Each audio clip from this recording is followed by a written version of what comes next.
after mobs of pro-Trump protesters stormed the U.S. Capitol. Outrage against the U.S. president grew from both lawmakers and big-name American companies on Wednesday. Republican House lawmaker and daughter to a former vice president, Liz Cheney, tweeted, "There is no question that the president formed the mob. The president incited the mob. The president addressed the mob. He lit the flame."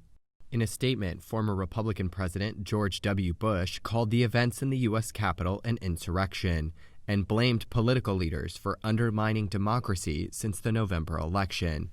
Twitter suspended President Trump's Twitter account for 12 hours on Wednesday and warned he could be permanently kicked off for violations of the platform's rules. Democratic Congresswoman Ilhan Omar said she was drawing up articles of impeachment after Trump's urging to fight his election loss. Even though there are 2 weeks left before Trump leaves office, Omar tweeted that, quote, "We can't allow him to remain in office. It's a matter of preserving our republic, and we need to fulfill our oath."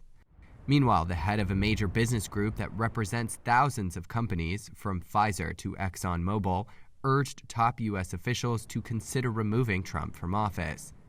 National Association of Manufacturers president and CEO Jay Timmons said Trump incited violence in an attempt to retain power, and that, quote, "Vice President Pence, who was evacuated from the Capitol, should seriously consider working with the cabinet to invoke the 25th Amendment to preserve democracy."